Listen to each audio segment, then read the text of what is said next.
Hi again guys, I'm going to do Pam's stitching style tag. So I've got the list of questions in front of me on my iPad, so excuse me for looking down and reading those. Question number 1, favorite fabric. Well, I love linen, but most of you will be aware my favorite fabric is 28 count Lugana. I just love the feel of it, how soft it is, and for some strange reason my favourite colour is also mushroom Lugana. I don't know, it's just I love the way the colours pop on that tanny colour fabric. Question 2, hoop or frame? For me, I use both, but the frame is my preferred choice because I can stitch two-handed, which makes everything faster for me. Stitching with a hoop, I will stitch cards, basically cards and biscornu, so anything small I will stitch in a hoop, but as I have to hold the hoop in my hand, I can only stitch one-handed and it does slow me down, and then my hand starts to cramp up from holding the hoop. So my preferred choice is definitely a frame, and for me Millennium frame is what I choose. Number 3, do you use a stand or just hold your frame? Definitely use a stand. The Millennium frame is quite weighty, and I have never experienced stitching holding an actual frame, well, nothing bigger than a hoop. So definitely a stand, and as I said, that facilitates me being able to stitch with two hands. Number 4, what is your favourite time to stitch? For me, my favourite time is after dinner, once all the mess has been cleared up and I can just settle down into my spot for the night with the TV on, and I sit there for about 4 or 5 hours and get some solid stitching done. Find that if I try during the day, even on weekends, there's just too many interruptions. Usually I have to pick my daughter up from work or take her to work, or something's going on. So nighttime is pretty good. Everyone just leaves me to it. Number 5, do you use a printed paper copy of your chart or digital? I use digital now. I've had one accident with a highlighter on my fabric. It scared the crap out of me, so I definitely prefer the digital version, and I also love it because I can enlarge my charts. By the end of the night, my eyes tend to get a little bit tired and sore, so I can just make that chart as big as I like and keep going. So that's really good. Number 6, are you a floss licker? Yeah. I learnt to sew on a sewing machine before I learnt to cross stitch, and I was taught to lick the end of the cotton to get it through the eye of that needle. So old habits die hard, I'm afraid. Number 7, do you hoard or buy supplies as needed? I think you guys know that already by now. Yes, I hoard. I try not to. I try to buy what in my mind at the time, what I know I will stitch, but then I look back on things and think, wow, 10 years ago I said I was going to stitch that. Now I'm not sure if I really like it. So yeah, I'm a hoarder. 8, what is your favourite floss? My favourite is DMC. Obviously the range of colours are fantastic. They're great to stitch with. The colours don't run when you wash them. I do like the Caron water lilies as well. I know they're silk. I will never end up with an entire collection of those because my budget wouldn't allow it, but for me, definitely DMC.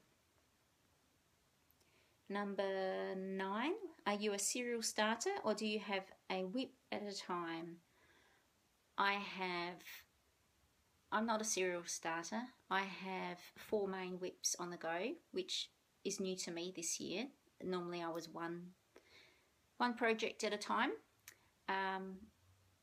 but there's just too many things I want to stitch, and one project at a time just wasn't getting me there quick enough. So I now have 4 main projects on the go, and not including any cards and small things that I do along the way, and just find that works well for me. I spend a week on each and I'm happy with that, and happy to say I've already got quite a few finishes this year because of it.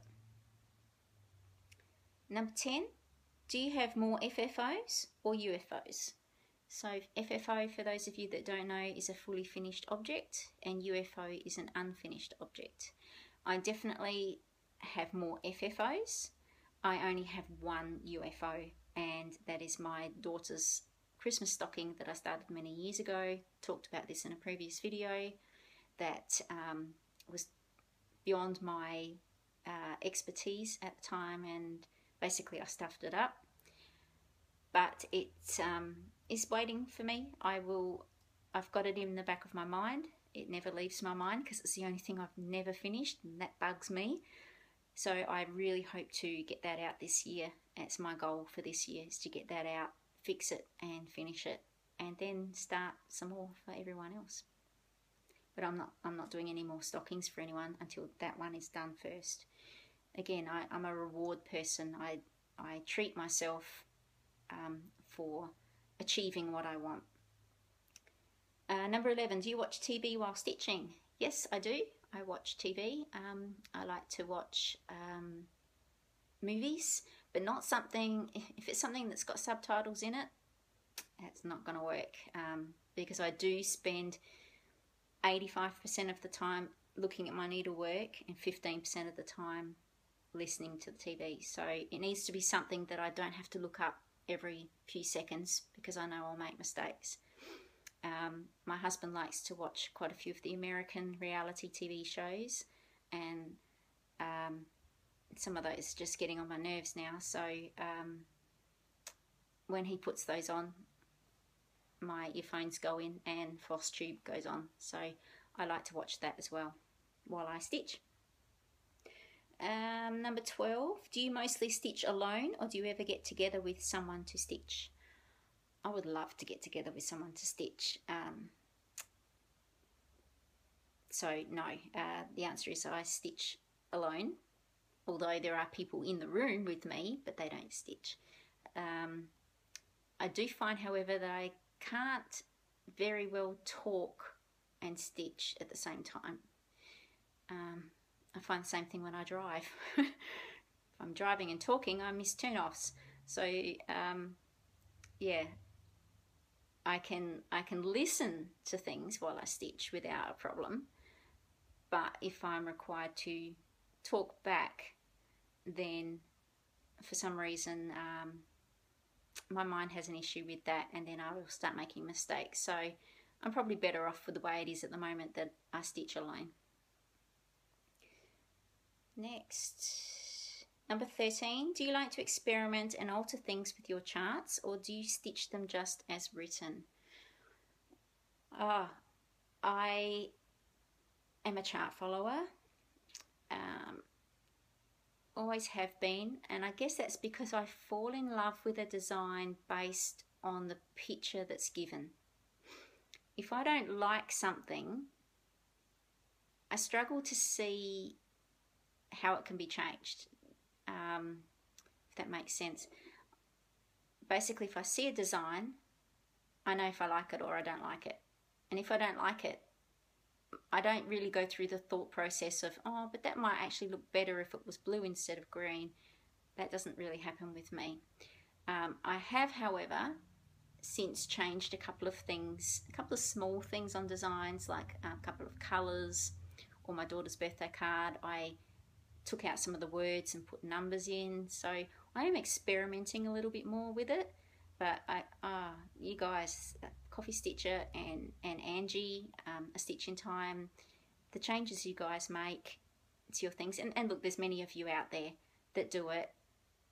I am in awe of how you can actually look at something and see what else it can be. I think that's an amazing talent.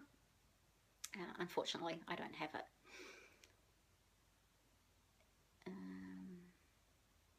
Number 14, do you bobbinate, floss or not? Yes, I definitely bobbinate, always have done, always will do. I have a DMC cabinet with my floss in it. I love pulling open the drawers and just seeing all the colours laid out there for me. It's just easier to work with. Just love it.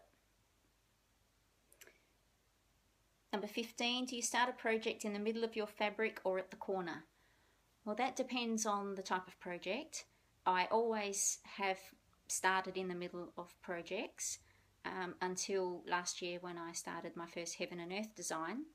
And of course, those of you that have stitched one, you will know that they recommend you start in the top left corner.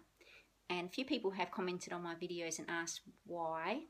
And I believe the reason for that is it's just easier for you to follow the charts. Because there's multiple pages across and down, it's just easier to start at 1, work across to 2, or work down, than it is to try and find the center and then work out. But of course, you know, there's no hard and fast rules. You can do that. But for full coverage designs, I will start in the top left corner.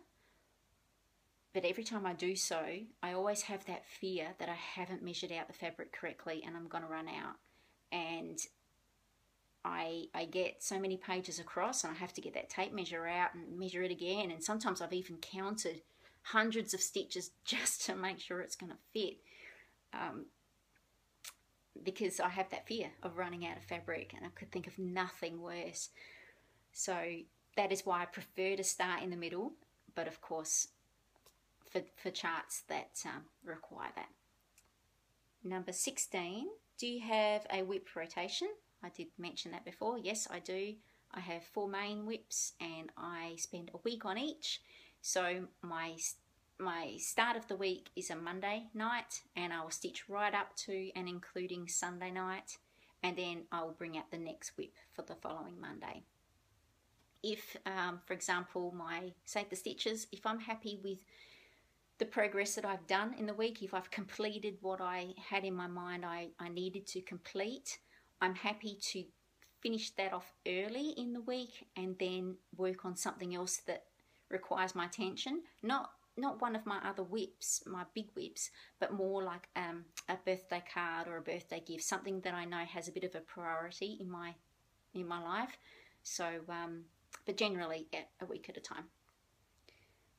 Number 17, do you use a timekeeper to keep track of how long it takes you to complete a project? Yes, I do, and I only started that last year.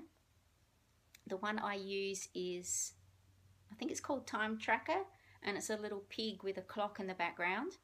There are quite a few out there, I'm aware, and this one you can actually set it up with all your projects, and then you just open the project and clock in and clock out. And I like this particular one because if you forget to clock out, you can go in the next day and then say, oh, clock out as of, so you can clock out at a past time. Likewise, if you forgot to clock in, you can clock in at a past time. So I find that really good, and obviously it tallies up all your hours. The reason why I like using a timekeeper is the number one question I get asked by people who don't stitch is, how long did it take you to stitch that? And I always give a vague answer. Oh, I don't know, a year, a few months. Whereas now I can give them an exact amount of hours. I've now added it to my my little project cards, time taken. But I'm actually only using the timekeeper for my bigger whips. So I'm not actually recording the time for my cards. The reason for that is I might get one out one afternoon and only get 15 or 20 minutes done on it, and quite often I'll forget to clock in for that, so it's harder for me to remember to track the time. Whereas my bigger whips, I know I'm sitting down for 4 or 5 hours, it's easy to clock in and clock out, and really they're the ones that people ask about anyway. No one asks me how long it takes to stitch a birthday card. They all want to know how long it takes to stitch Blue Dragon or you know, a Mirabilia, for example. So yeah, I really like that option. Number 18, do you use the parking technique? Well, you all know the answer to that. Yes, I do. Only for full coverage designs though. I don't use it for anything else, anything where there is any fabric showing in the background. I know a lot of people still do. That's fantastic. I like to finish off a colour. I'm still old-fashioned in that way. I still like to stitch the way I learnt 20 odd years ago. But when I sit down to a heaven and earth design, the parking technique is the only way I will stitch it and the only type of design I will use it on. Number 19, do you keep your orts? Yes, I do. And I was like you, Pam. When I first saw people collecting them, I was like, are you kidding me? Why are you keeping that garbage? So when you said to you it was garbage, fully understood that, because that was my thought process as well. And then I saw a lovely lady's YouTube video, and her name has escaped me. Oh, sorry, I can't remember your name. Anyway, this lovely lady showed a Christmas ornament that she made, and she stuffed it with her orts for the year. And I was like, that is fantastic. Not only have you got free stuffing, you don't have to go out and buy wadding or anything for it, but the design that you've stitched for that year that's going on your tree has all the memories of everything you've stitched in that year stuffed inside of it. I just thought that was awesome. So answer is yes, I keep my orts, and that is what I keep them for.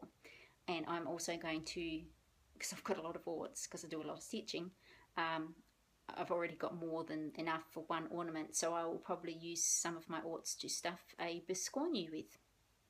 Who knows? Number 20, do you like to have a snack or drink while stitching? I like to have a drink. I have coffee or tea, usually. Coffee's my preferred choice. Definitely always have one next to me. Snacks, depends what they are. I actually felt like some chips one night and decided I didn't want to risk the greasy fingers anywhere near my cross stitch. So I rummaged through my drawers and I found a small pair of tongs and I found they were great because I could reach into the packet with the tongs and eat the chips without my fingers ever touching the grease and the oil.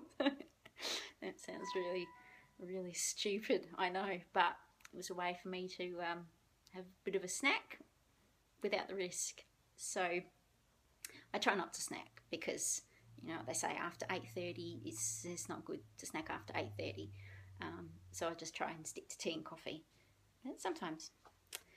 So anyway, that's all the questions. I will leave a link down below to Pam's original video with all her questions. And thank you for watching, and I hope you found my answers enjoyable. Okay, bye.